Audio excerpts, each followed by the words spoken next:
ದೆಹಲಿಯಲ್ಲಿ ಪ್ರಧಾನಮಂತ್ರಿಗಳನ್ನು ನಿನ್ನೆ ಭೇಟಿ ಮಾಡಿದ್ದೇನೆ. ಯಾಕೆ ನಾನು ರಾಜ್ಯದ ಅಧ್ಯಕ್ಷನಾಗಿ 1 ವರ್ಷ ಕಳೆದ ನಂತರದಲ್ಲಿ ಭೇಟಿಯಾಗೋದಕ್ಕೆ ಅವಕಾಶ ಸಿಕ್ಕಿರಲಿಲ್ಲ. ನಿನ್ನೆ ದಿನ ನನಗೆ ಒಂದು ಅಪಾಯಿಂಟ್ಮೆಂಟ್ ಕೊಟ್ಟಂಥ ಸಂದರ್ಭದಲ್ಲಿ ಸಮಯ ನಿಗದಿಯಾದಂಥ ಸಂದರ್ಭದಲ್ಲಿ ಹೋಗಿ ಅವ್ರನ್ನ ಭೇಟಿ ಮಾಡಿ ಆಶೀರ್ವಾದವನ್ನು ಪಡೆದುಕೊಂಡಿದ್ದೇನೆ.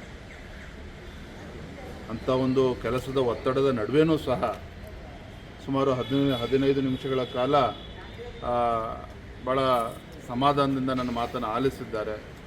ಸಂಘಟನೆ ದೃಷ್ಟಿಯಿಂದ ಕೂಡ ಒಂದೆರಡು ಸಲಹೆಗಳನ್ನು ಕೂಡ ನೀಡಿದ್ದಾರೆ. ಭಾಳ ಒಳ್ಳೆಯ ಒಂದು ಮಾತುಕತೆ ಆಗಿದೆ.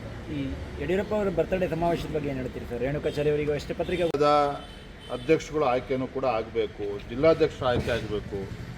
ಈ ನಿಟ್ಟಿನಲ್ಲಿ ನಿಮ್ಮ ಸಮಯವನ್ನು ಸದುಪಯೋಗ ಪಡಿಸ್ಕೊಳ್ಬೇಕು, ಸಂಘಟನೆ ಶಕ್ತಿ ತುಂಬತಕ್ಕಂಥ ಕೆಲಸ ಮಾಡಬೇಕು.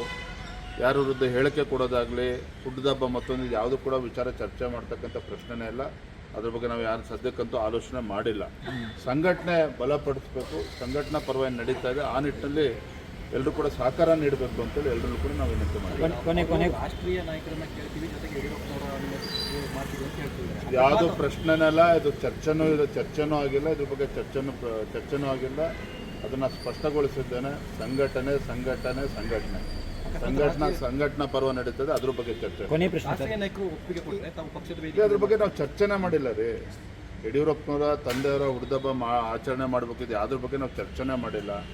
ಹಾಗಾಗಿ ನಾವು ಅವರೆಲ್ಲರಲ್ಲೂ ಕೂಡ ವಿನಂತಿ ಮಾಡಿದ್ದೇನೆ. ಇದು ನಾಟ್ ಅ ಸಬ್ಜೆಕ್ಟ್, ಇವತ್ತು ಚರ್ಚೆನೇ ಇಲ್ಲ. ಅದು ಸಂಘಟನಾ ಪರ್ವ ಬಿಟ್ಟರೆ ಯಾವುದೂ ಕೂಡ ಚರ್ಚೆನೇ ಇಲ್ಲ. ಅದ್ರ ಬಗ್ಗೆ ಯಾರೂ ಕೂಡ ಚರ್ಚೆ ಮಾಡಬಾರ್ದು ಅಂತ ಹೇಳಿದ್ದೇನೆ.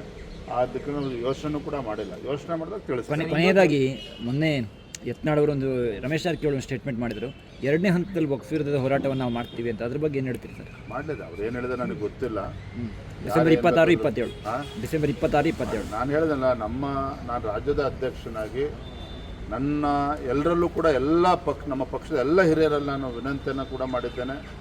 ಮೊನ್ನೆ ಶಾಸಕಾಂಗ ಪಕ್ಷದ ಸಭೆಯಲ್ಲೂ ಕೂಡ ನಾನು ಮಾತನಾಡಿದ್ದೇನೆ. ನಮ್ಮ ಮುಂದೆ ಇರತಕ್ಕಂಥ ಆದ್ಯತೆ ಸಂಘಟನಾ ಪರ್ವ, ಸಂಘಟನೆ ಬಲಪಡಿಸ್ತಕ್ಕಂಥದ್ದು. ಇದು ಬಿಟ್ಟರೆ ಯಾವುದೂ ಕೂಡ ವಿಚಾರಗಳಿಲ್ಲ. ವಕ್ಫ್ ವಿಚಾರ ಕೂಡ ಭಾಳ ಗಂಭೀರವಾಗಿರ್ತಕ್ಕಂಥ ವಿಚಾರ. ಸದನದಲ್ಲೂ ಕೂಡ ಅದನ್ನು ಪ್ರಸ್ತಾಪ ಮಾಡಿದ್ದೇವೆ. ಬಂಡರಿದ್ದಾರೆ ಸರ್ಕಾರ. ಇದ್ರ ನಡುವೆನೂ ಕೂಡ ನಾವು ರೈತರ ಪರವಾಗಿ ನಿಲ್ತಕ್ಕಂಥ ನಮ್ಮ ಕರ್ತವ್ಯ ಇದೆ.